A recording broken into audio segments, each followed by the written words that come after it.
दर्शकों, मैं कृतिका शाह और मैं मदन वैष्णव, प्रतापगढ़, राजस्थान। आज हम आपको दिखाने लाए हैं गंधर्व सेन द्वारा बसाई हुई नगरी गंधर्वपुर। गंधर्व सेन महाराजा विक्रमादित्य के पिताजी थे। उज्जैन के जो महाराजा विक्रमादित्य थे, जिन्होंने विक्रम संवत चलाया, उनके पिताजी गंधर्व सेन थे और उन्होंने गंधर्वपुर नाम का ये नगर बसाया। ये मंदिर जो आप देख रहे हैं, ये मंदिर गंधर्वपुर नगर के दक्षिण की ओर द्वार पर स्थित है। और एक मंदिर हम आपको दिखाएंगे, वो उत्तरी द्वार पर आजकल रोकड़िया हनुमान जी के नाम से वो प्रसिद्ध हैं। तो ये उत्तर वाले हनुमान जी और ये दक्षिण वाले हनुमान जी हमने आपको दिखलाए। इनके बीच में 4 किलोमीटर बाई 4 किलोमीटर का एक घना जंगल है। अभी तो यह फॉरेस्ट डिपार्टमेंट के अधीन है, लेकिन है वास्तव में यह गंधर्वपुर नगरी जो ज़मीन में दब गई है, मिट्टी में दब गई है। और मिट्टी यहाँ से 2 किलोमीटर पूर्व में एक ज्वालामुखी का क्रेटर है। उसमें लगभग 2,500 साल पहले, 2,000 साल पहले विस्फोट हुआ और उसमें से इतनी मिट्टी निकली कि ये गंधर्वपुर नगर उस मिट्टी में 15 फीट नीचे दब गया। हम आपको अभी दिखलाएंगे, यहाँ से 15-20 फीट नीचे ज़मीन में दबे हुए कुएं आपको अभी हम दिखलाएंगे। और गंधर्व सेन की कथा अगर हम पढ़ें तो उसमें इस बात का उल्लेख है कि गंधर्व सेन ने प्रतापगढ़ शहर, राजस्थान में प्रतापगढ़ शहर के 7 किलोमीटर दूर एक ये गंधर्वपुर नगर बसाया था। उसमें लगभग 40 कुएं हैं, गोल कुइयाँ। उनमें तो अब पेड़ उग के आ गए हैं और बिल्कुल जंगल बन गया है। और इस गंधर्वपुर पर कोई शाप का असर हुआ, क्योंकि गंधर्व सेन का चरित्र ऐसा ही था। उन्हें ब्राह्मण, क्षत्रिय, वैश्य, शूद्र आदि जातियों की रानियां उनकी थी। तो वो उनकी बहुत सारी पत्नियां थी। तो कहीं किसी संत का गंधर्व सेन को शाप लगा। गंधर्व सेन की कथा हम पढ़ते तो उसमें आता है उल्लेख। और उस शाप में ये गंधर्व सेन की जो नगरी थी, एक बड़ा भारी तूफान उठा। उस तूफान में वो पूरा शहर नीचे दब गया। कहानी में तो यह आता है, लेकिन जब हम इसकी जांच करने निकले तो हमने ये पाया कि ये जो ज्वालामुखी का क्रेटर था, उस क्रेटर में से जो मिट्टी वगैरह बाहर निकली, वो मिट्टी इतनी निकली कि ये पूरा गंधर्वपुर नगर 15 फुट नीचे दब गया। तो उसको उस जमाने में आंधी कहा गया था। और उसके बाद गंधर्व सेन ये स्थान छोड़ करके अपने परिवार को लेकर के भागा उज्जैन की तरफ। और फिर उज्जैन से भी विदिशा की तरफ, वहाँ उसने अपनी माताजी के नाम से बसा हुआ एक शहर था, उस शहर का जीर्णोद्धार करके और फिर गंधर्वपुरी के नाम से एक शहर बसाया जो विदिशा जिले में मध्य प्रदेश में है। और किस्मत से ऐसा हुआ कि वो विदिशा जिले में जो गंधर्वपुरी नगरी है, वो भी वहाँ के आतताइयों की या विरोधियों के गुस्से का शिकार हो गई और वो शहर भी नष्ट हो गया। तो उस गंधर्वपुरी में अभी 300 मूर्तियाँ निकली हैं जो वहाँ संग्रहालय में सुसज्जित हैं। उस गंधर्वपुरी से पुराना ये गंधर्वपुर, यहाँ से 1 किलोमीटर जो गंधर्व सेन ने बसाया था, ये पुराना गंधर्वपुर है। इसकी कथा हम आपको सबसे पहली बार बता रहे हैं। आज तक किसी ने भी ये शोध नहीं किया और ये नहीं बताया। ये किस्मत की बात है कि ये कथा जब मैंने इस पीछे जंगल जो है, गंधेर की राड़ी बोलते हैं इस जंगल को, इस जंगल में जब 40 कुएं मुझे बतलाए गए, गोल कुएं, तो फिर मुझे, और मेरा एक मित्र था सुरेंद्र व्यास, वो भी मुझे कहा करता था कि मतलब ये जो जंगल है ये पुराना कोई शहर रहा है। तो ये बात तो उन्होंने बहुत 40 साल पहले मुझे बताई थी, लेकिन कालांतर में जब मैं खोज करता गया और साक्ष्यों को ढूंढता चला गया तो फिर ये ज्ञात हुआ कि ये गंधर्वपुर ही गंधर्व सेन की बसाई हुई पहली नगरी थी, जो किसी शाप के वशीभूत धूल की आंधी के कारण नीचे दब करके नष्ट हो गई। और मैंने आपको बतलाया कि वो धूल भरी आंधी नहीं थी। यहाँ से 2 किलोमीटर पूर्व में जो ज्वालामुखी का क्रेटर है उसमें जो विस्फोट हुआ, उस विस्फोट के कारण उस मलबे के नीचे ये गंधर्वपुर नगर नीचे दब गया और इसी कारण आपको आसपास लाल मिट्टी दिखाई देती है। ये लाल मिट्टी गर्म हुई 700-800 डिग्री सेंटीग्रेड, 1000 डिग्री सेंटीग्रेड, वो गर्म होकर के नीचे गिरी। और फिर जब बरसात का मौसम आया तो बरसात के मौसम के कारण वो मिट्टी जो है चूने में तब्दील हो गई। तो आजकल यहाँ हमें चूने के बहुत सारे पत्थर मिलते हैं।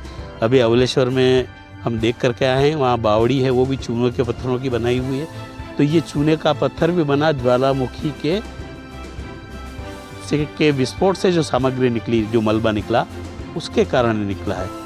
तो अभी हम गंधर्वपुर नगर में हैं और गंधर्वपुर नगर के हम पुराने कुछ अवशेष दिखाने ले चलते हैं। चलिए चलते हैं।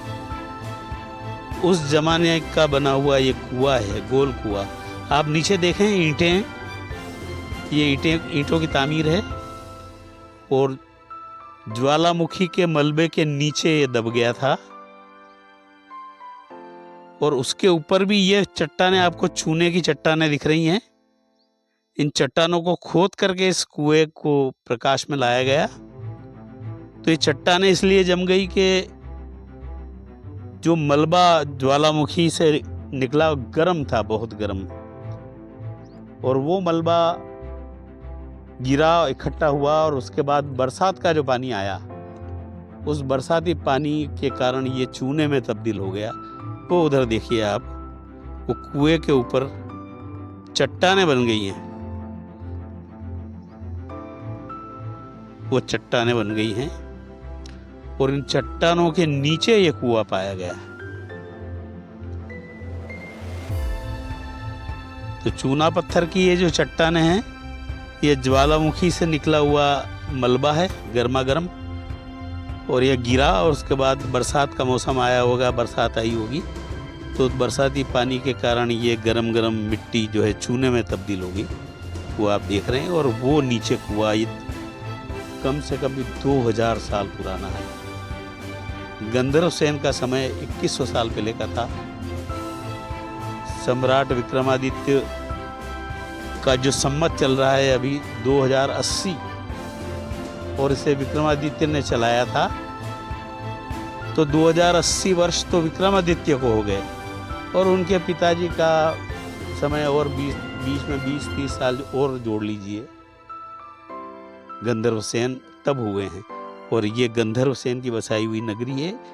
एक कुआं ये है, ऐसे 20 कुएं पीछे जो आज का गंधेर ग्राम है उस ग्राम में पाए गए हैं, और 40 कुएं जो गंधेर की राड़ी हमने अभी आपको दिखाई, जो जंगल में तब्दील हो गई है, पुराना गंधर्वपुर नगर था, उस राड़ी में 40 कुएं हैं। तो 40 कुओं का ये बड़ा सुनियोजित शहर था और तरह तरह की फसलें वहाँ उगाई जाती थी, साग सब्जियाँ वगैरह, फल वगैरह, और बड़ा उन्नत वो बड़ा शहर था, जो ज्वालामुखी के मलबे की चपेट में आकर के नष्ट हो गया। विक्रमादित्य के पिता गंधर्व सेन ने ही यह गंधर्वपुर बसाया। तब नगर योजना में गंधर्व सेन ने गंधर्वपुर के चारों परकोटों पर हनुमान जी की मूर्तियां स्थापित करवाई। अभी हमने आपको दिखलाया, उन्होंने उत्तर दिशा में रोकड़े हनुमान जी की मूर्ति स्थापित की, दक्षिण दिशा में उन्होंने पंचमुखी हनुमान जी की मूर्ति स्थापित की, पूर्व दिशा में उन्होंने सिद्धेरिया महादेव मंदिर के पास हनुमान मूर्ति को स्थापित किया, और पश्चिमी दिशा में डोडेरिया खेड़ा पर भी उन्होंने एक मूर्ति की स्थापना की थी, जो हम आपको आगे बतलाएंगे। गंधर्व सेन नगर नियोजन तो थे ही, नगर नियोजन में अपने आराध्य को स्थापित करना उनकी आस्तिकता को दर्शाता है।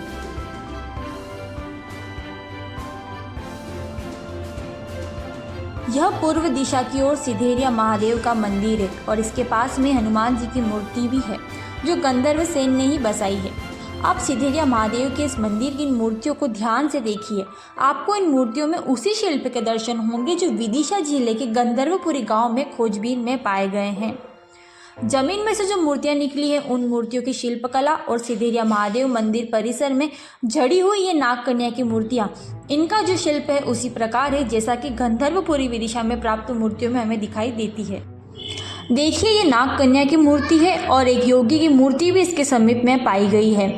इसी तरह के जैन मूर्तियों के दर्शन विदिशा के गंधर्वपुरी में जो प्राप्त मूर्तियां हैं उनमें भी होती है। ये गौतमेश्वर तोड़ने आए मूर्ति भंजक ने इस मूर्ति को तोड़ दिया था। इसकी बनावट से लग रहा है ये मूर्ति बहुत पुरानी है और हनुमान जी की मूर्ति इस स्टाइल में नहीं बनाई जाती।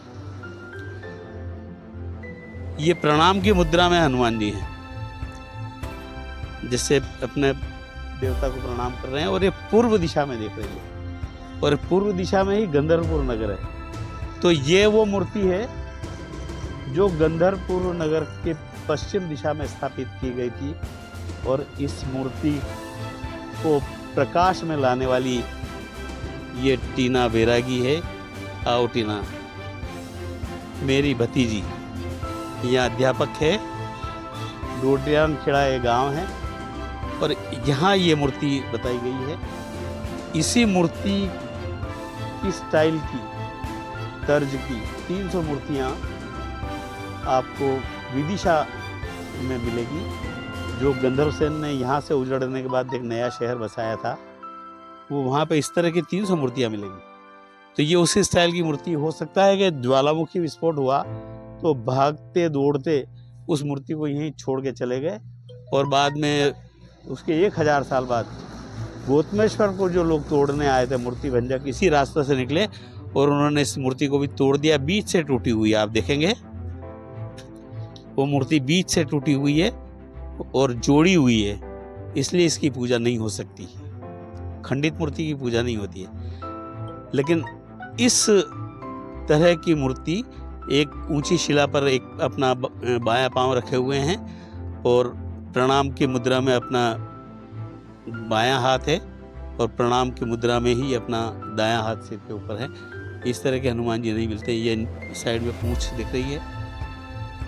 भारत के महान सम्राट विक्रमादित्य को तो आप अच्छी तरह जानते ही हैं। उन्हीं के पिता गंधर्व सेन ने ही प्रतापगढ़ का गंधर्वपुर नगर बसाया और गंधर्वपुर के चारों परकोटों पर गंधर्व सेन ने अपने आराध्य हनुमान की 4 मूर्तियों को भी स्थापित किया, जो हमने आपको वीडियो में दिखाया।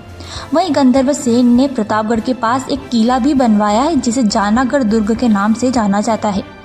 जानागढ़ किले के पास एक तालाब भी उन्होंने बनवाया और उस किले में ऐसी बहुत सी अद्भुत व्यवस्था है जिसे देखकर आप आश्चर्य करेंगे। इसका वीडियो भी हम जल्दी आपके पास में लेकर आएंगे। फिलहाल ये गंधर्वपुर का वीडियो आपको कैसा लगा कमेंट सेक्शन में ज़रूर बताएं। वीडियो को लाइक करें, वीडियो को शेयर करें और हमारे YouTube चैनल को सब्सक्राइब करें। Thank you so much.